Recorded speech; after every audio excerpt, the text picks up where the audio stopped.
We raised our seed round at Shopflow, and this is how we did it. We had spent a lot of time with our potential customers, and it felt like the marginal addition that we are doing to our pitch is reducing over conversation and conversations. That's when we felt like, okay, this is materializing in something solid. A lot of brilliant people around us had just said that, hey, I'll also leave. What you guys are building, we'll just want to join the cause. It was that time where we felt that, okay, there is this really amazing group of individuals ready to join this mission. So let's get some money, make it happen. And that's when we started sort of talking to more and more investors. One thing led to another, and it ended up leading to a good, healthy 2.6 million seed round. Hey, I'm Ishan. I'm one of the co-founders of Shopflow. Shopflow is a checkout optimization platform for e-commerce brands. I've been a GrowthX member since 2021. So when I had left my job, I didn't have an idea to start with. And I was in general excited about a lot of things. I used to meet founders day in and day out, being part of the VC ecosystem, etc. And every fourth, fifth idea made sense. And I felt like, yaar, ye karna chahiye. But I think close to 2 years of working with the venture capital ecosystem really sort of hits you more towards being a more naturally a pessimistic person. So I just was very clueless for a good amount of 2.5 months, where I was just speaking with people. I didn't have a potential co-founder around me as well at that point of time. So I had sort of reached out to a bunch of folks thinking about problem statements. Instead of getting an answer on what I really want to do, I got an answer of what I don't want to do. The co-founder journey happened when 3 of us came together. 2 out of the 3 of us were generalists. We were very flexible, we were very objective, but we were not that specialized to make commentary on a problem directly. So at least for us, it became the most important thing to figure out which is that customer we want to spend time sitting with and understanding their day-to-day life, the problems that they face. So something about brands just struck out very strongly. Around the time where we had started talking to some of these customers that, hey, this is what we want to do.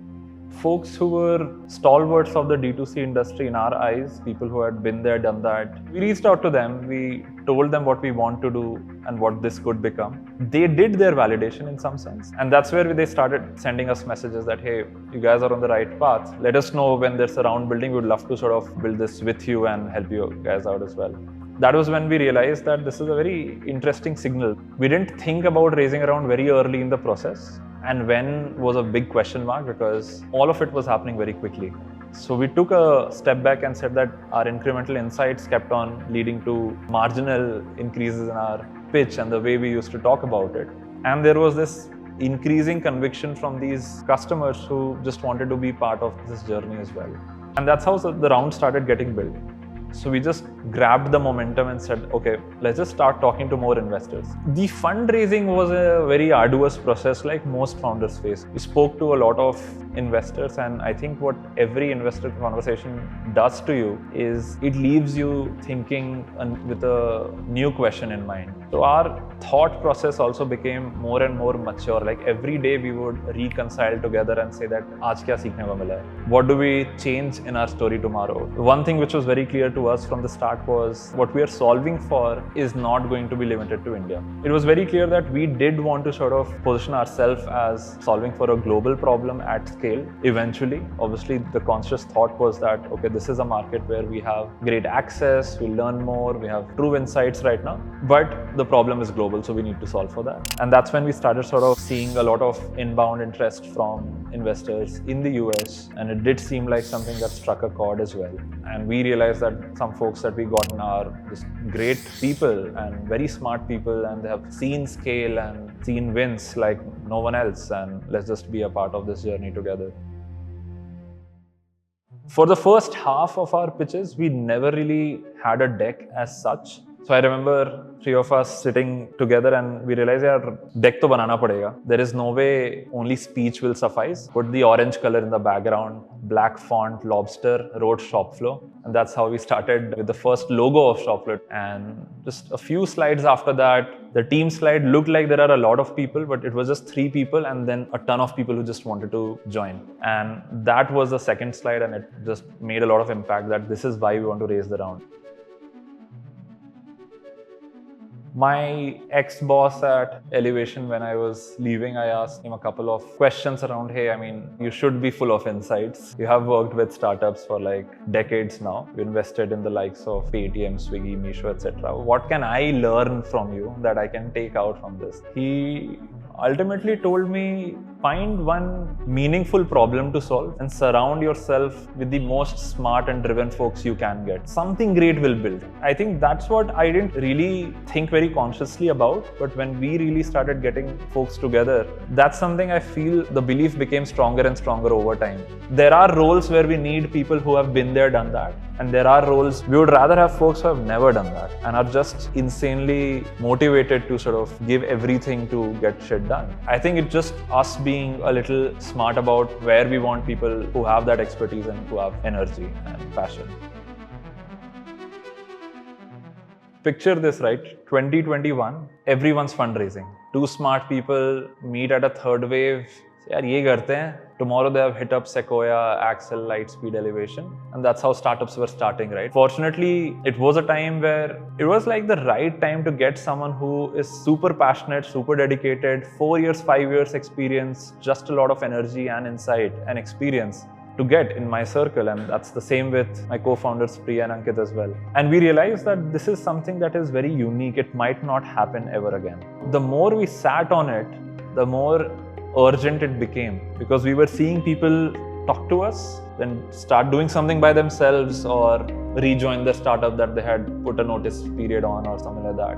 And obviously 3 of us, again, thankfully come from 3 different IITs as well. So we have like our own exclusive connection to a lot of people, which just obviously helped. But yeah, we didn't want to let this go, which is why it was very important that, hey, we have to solve for these folks, if not for us. And hence, even though we say that yaar software mein paisa aa jayega, revenue from day one, let's bootstrap and all of that, there are great merits to it. But it was not worth losing the quality of people we managed to get. So again, contrary to popular belief that the funding was closed in 2 days, we had a PR date that was planned.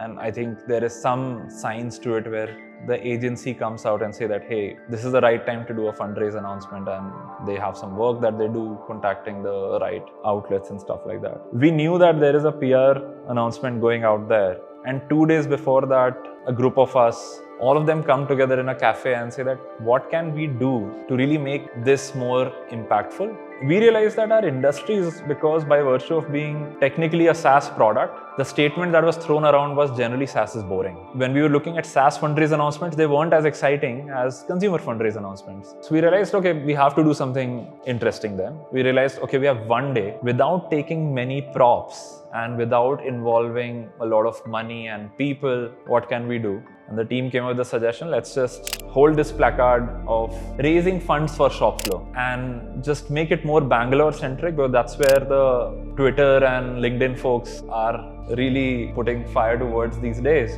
Let's just do that and see what happens. Like, there's no strategy behind it. Like, we're not saying, hey, we'll hit 1 million impressions and stuff like that.